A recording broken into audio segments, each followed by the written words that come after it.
In a year since the last time we had a conversation, ang dami nang nangyari sa buhay nating dalawa. Sobra. Nasa kabilang wall pa tayo. Oh, yes. And I always keep in my heart yung conversation natin because we talked about intention, energy, healing. Pre-pandemic, hindi pa kasi natin napapansin yung mga kailangan nating pagtuunan ng pansin. But now, after that has happened and all of that, ang daming mental health issues that came up to the surface, and we just need to hold ourselves gently through this process. Even yung personal nating mga pinagdadaanan, mas na-heighten, mas lumabas, di ba? Oo. Kasi di ba, you're also an advocate for mental health. You speak about it so openly, even in your Yeah. Instagram. Yeah, because we The need stories you share. Yeah, we need to talk about it openly. We need to shed light on it because mental health is just the same as physical health. Pero ito, on your Instagram, sinabi mo na just when I thought I was getting healed, di ba, I go and have another embarrassing episode where I overthink. Yeah. Bakit mo sinishare yung mga ganung bagay in your Instagram? Kasi parang, people keep asking me, are you fully healed? And I don't know if there's such a thing because we are constantly growing and changing. And healing. And healing. Because we are constantly getting hurt Yes. on a day-to-day basis. Exactly. And you can't control what happens in the outer world. You will get triggered one way or another. So how do you keep yourself centered? You keep yourself in check and you always connect to yourself. And you ask yourself, kamusta tayo today? Are we getting triggered as much? Kanina pinag-uusapan namin ni Max, ang daming nangyari in 1 year. Sa kanya, sa akin. And when we were talking about your personal life, are already separated Yeah, yes. with your husband. But you weren't ready to talk about it yet No. because maaga pa, May- you're may- both healing. fresh pa. He was going through something also at the same time. Totoo. Kasi di ba when we talk about your relationship, sabi mo, you attract who you are. And you were two broken people who got together. Yes. So you needed to heal muna Exactly. individually bago kayo magsama uli. Exactly. And that's why I see that a lot of couples go through this because, we usually enter relationships with unresolved trauma. So both parties are projecting their unresolved trauma and pain onto each other. We need to understand and find out ano ba yung mga trauma na pinagdaanan. Ini-encourage ko yung mga tao to practice this thing called conscious coupling. That before you start dating or before you decide to date, you can actually, take down all the walls and ask, ano yung mga plano mo? Ano yung mga pinagdaanan mo? Ano yung mga gusto mo sa buhay? Kesa yung nagliligawan lang tayo and we're just relying on physical and sexual attraction. Kesa yun lang, we need to go deep and really talk and find out, bagay ba tayo? Magtatagal ba to? Will this work? So if you were to look back in that relationship, what did you learn? So much. So much. I learned to be grateful, very unconscious and unaware. And I was still very much controlled by my ego, which means that, sometimes we get into marriages and relationships based on pressure because of our age, because society says, dapat at this age, ganito, ganyan. Pero really, when you have not processed your trauma, when you have not worked on yourself, you're not going to be a viable partner. You're not gonna be a good partner. So I fully respect my ex-husband. I'm not mad. There is no more anger. At first, syempre, confused, angry. So for me, the separation was actually a blessing in disguise because, now I can actually work on myself even more. And he can also do the same.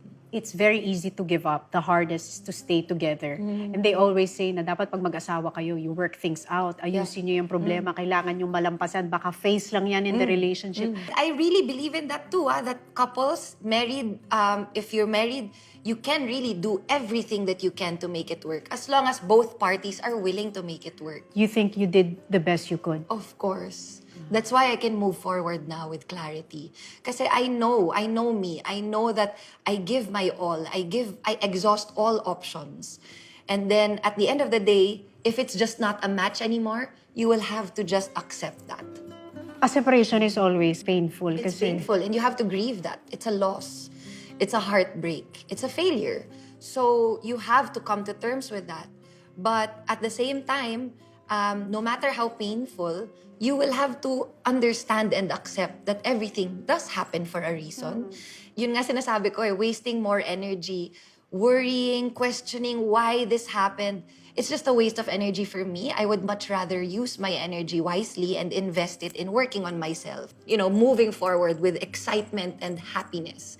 Kasi life is short. And I've learned that when I lost my dad.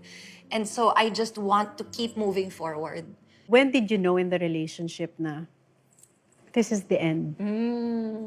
Di ba you will know it, you will feel it? I had that moment where I just parang naisip ko, enough is enough. I didn't feel like I was myself anymore. And I could also see him experiencing that. Na parang both of us were struggling na. So I was the one who decided na parang, okay, parang hindi na talaga match. And nasabi ko naman lahat yun sa kanya at naintindihan. It was more of a mutual decision, really. That's why I always encourage people to heal before they get married or before they have kids para hindi natin to mapasa unconsciously to our kids and to the people around us. You have to start your own healing process so that you don't unconsciously project your wounds onto others. And if you do not heal, you will continue to bleed on the people who didn't cut you. Nabasa ko yun. Mismo. Diba? Grabe, So totoo I yan. say it's not really, sometimes yung mga nakakasakit sa atin, it's not really about us. It's about their inner pains na pinoproject lang nila sa atin. Diba, when you come from a failed relationship, you learn so much about yourself. Super. Marami kang madidiscover, marami kang matututunan. And then when you go into the next relationship, alam mo na yung boundaries. Alam mo na yung mga needs mo Yes. and wants mo. Yes. Alam mo na yung mga bagay na hindi mo i-compromise. Diba? Mas kilala mo na sarili mo. May mga ganun ka na ngayon. Marami. At sobra. As in, dati kasi, di ba, when you go from one relationship to the next, laging, siya yung may problema, siya yung may kasalanan. Hindi mo nakikita, ikaw yung common denominator. Teka lang. There is something about you that needs to be addressed, di ba? So for me, I would say, before, when I was much younger, every time I would break up, party, inom, gala, ganyan. Kasi I want to look for the Labas. next. Labas. Labas. Tsaka I'm heartbroken. Iinom ako. But now that I am single at this age and this stage in my life, Paano mo nga dinin? ay, inner work. Hindi ako tumigil, Toni. Pagbalik ko from Bali, syempre nandun yung pain, nandun yung anger. But instead of picking up a bottle of alcohol, I sat with myself. I meditated. And I processed my pain. So ito, walang alcohol, walang party, wala lahat. Wala. So mararamdaman mo sobra yung pain. At niramdam ko talaga Kasi sa lahat. solitude mo, dun papasok lahat eh. Exactly. Yung, nag-fail yung marriage ko, am I a failure? Yan. Anong pagkakamali ko? Ang daming questions. Ang daming question. And that's what you need to sit with. Sisisihin ko ba yung sarili ko? Sino Oo. bang may kasalanan? Oo. Diba? Diba? And that's what you need to really focus on. When you are going through a breakup, you grieve the loss. You can't not feel the pain eh. You can't move forward if you don't grieve. So yun yung ginawa ko. When I went home, I really sat with my pain and I processed it. And then I cried 2 weeks, 3 weeks, iyak ako, iyak. But then I started baking, I started dancing, I started singing. Talagang parang transform ko. Kasi, negative energy is there to really help us parang push ourselves to become the best versions of ourselves. So if there are women right now going through a breakup, going through a failed relationship, what should they do? Pray. Really submit and surrender to God.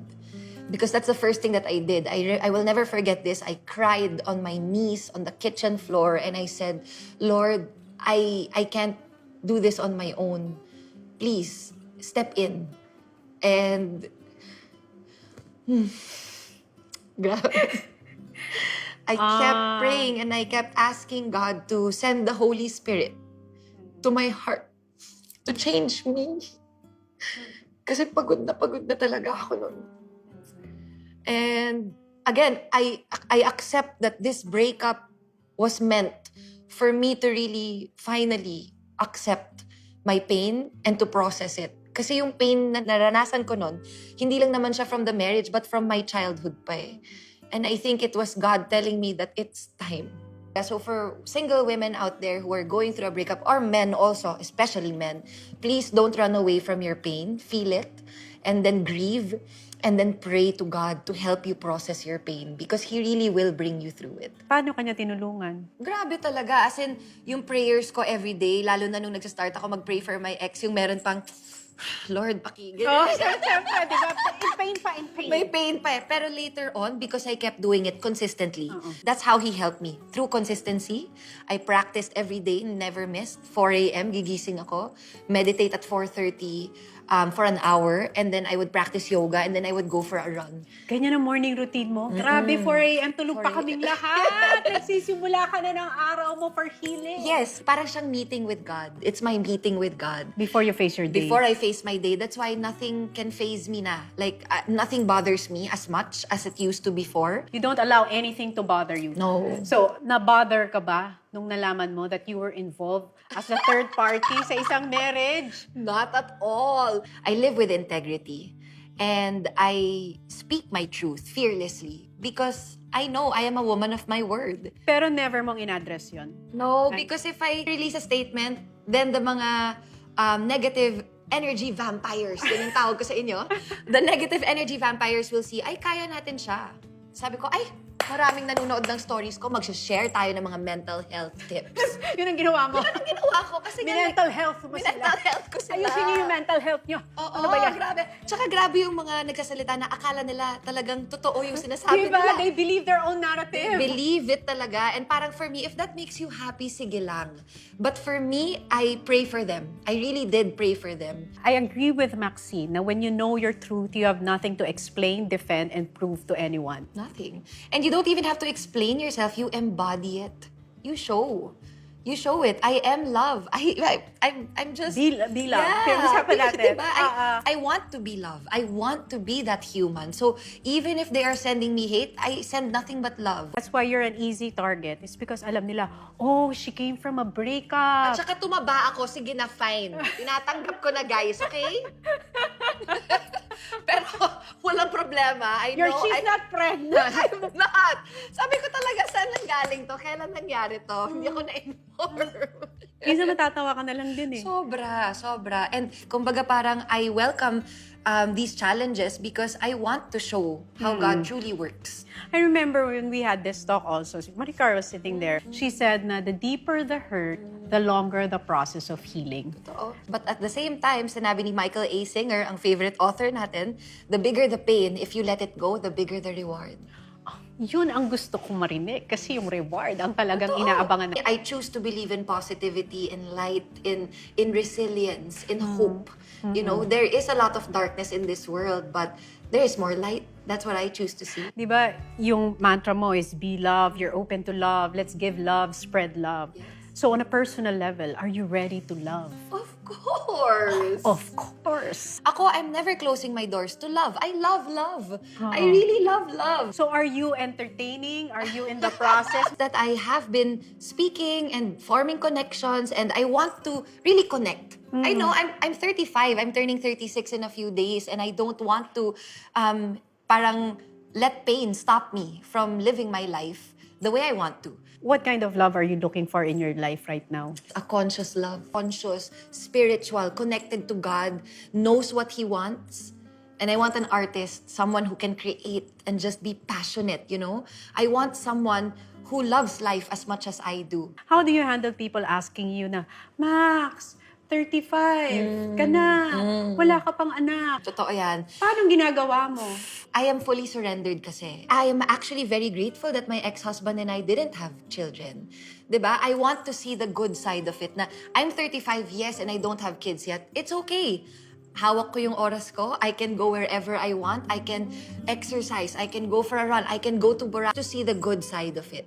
So at this moment, I'm 35, turning 36. I don't have a child yet. I am okay with that. I completely accept and I surrender to the present moment.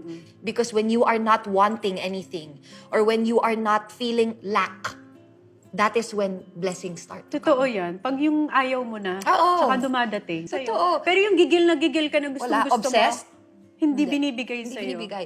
You have to be grateful even if you haven't received what you wanted yet. Whatever you are desiring in this lifetime, feel as though you already have it and be grateful. What do you desire now in your life? Peace. Just inner peace. Just parang that everything is okay, that everything is fine and happy. Peace is learning how to be okay, not to be okay. That is inner peace. Do you talk to your inner child? Yeah, all the time. Cute na kita ka sa kanya actually. Oh, di ba? Kasi talagang I know what little Max just wanted around her. And that's how she lived her life growing up, to the point na that she was betraying herself na. So now at this age, I welcome that energy from little Max, that she wants everyone around her to be happy. But she comes first. Yun ang dapat. Actually, sa mga kabataan, magandang ano to.